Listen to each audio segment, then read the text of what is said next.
Telugu big boss 3వ season నుంచి 8వ సీజన్ వరకు ఓటీటీ వెర్షన్ కలిపి మొత్తం 6 సీజన్స్కి అక్కినేని నాగార్జున హోస్ట్గా వ్యవహరించారు. అన్ని సీజన్స్లోనూ ఆయన హోస్టింగ్ అదిరిపోయింది. కానీ 8వ సీజన్కి మాత్రం అతి చెత్తగా చేశాడనే టాక్ భయంకరంగా వెళ్ళింది. 8వ సీజన్లో కంటెస్టెంట్స్ అందరూ అదిరిపోయారు. ఏ సీజన్లో కూడా జరగని కాంట్రవర్సీలు ఈ సీజన్లో జరిగాయి. సున్నితమైన అంశాలు కూడా తెర మీదకు వచ్చాయి. నాగార్జున వాటిని సరిగ్గా డీల్ చేసి ఉంటే ఈ సీజన్ బ్లాక్ బస్టర్గా బాప్ అనే రేంజ్కి వెళ్లేది. కానీ నాగార్జున సుత్తిమెత్తని హోస్టింగ్ వల్ల యావరేజ్ రేంజ్ సీజన్గా మిగిలిపోయింది. చూసే ఆడియన్స్కి శనివారం ఎపిసోడ్కి ఆదివారం ఎపిసోడ్కి తేడా తెలియకుండా పోయింది. అంతటి చెత్త హోస్టింగ్ చేశారు నాగార్జున. అందుకే త్వరలో మొదలయ్యే సీజన్ 9లో అయినా నాగార్జునని మార్చేసి దగ్గుబాటి రాణా లేదా విజయ్ దేవరకొండని తీసుకుని రావాలంటూ డిమాండ్ చేస్తున్నారు నెటిజన్స్.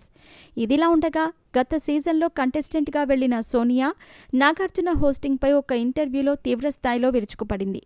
ఆమె మాట్లాడుతూ, ఈ సీజన్లో నాగార్జున గారి హోస్టింగ్ చాలా చెత్తగా ఉంది.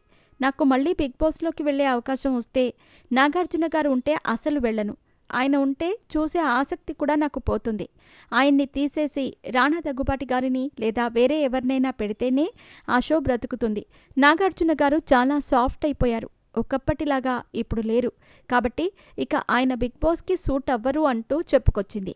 కేవలం సోనియా అభిప్రాయం మాత్రమే కాదు, ఈ షోని అమితంగా ఇష్టపడే ప్రేక్షకుల అభిప్రాయం కూడా ఇదే. నాగార్జునని తప్పిస్తే బావుంటుంది అనే ఉద్దేశంలో ఉన్నారు. అయితే బిగ్ బాస్ టీం రీసెంట్గానే ప్రముఖ యంగ్ హీరో విజయ్ దేవరకొండని సంప్రదించింది.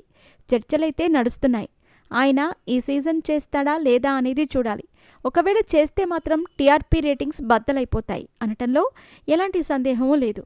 ఎందుకంటే విజయ్ దేవరకొండకి యూత్ ఆడియన్స్లో మంచి క్రేజ్ ఉంది. ఆయన బిగ్ బాస్ సీజన్ చేయటం వల్ల వాళ్ళంతా ఈ సీజన్ని చూడటం మొదలు పెడతారు.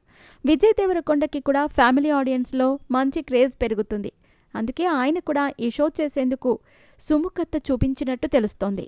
చూడాలి మరి ఏం జరుగుతుంది అనేది.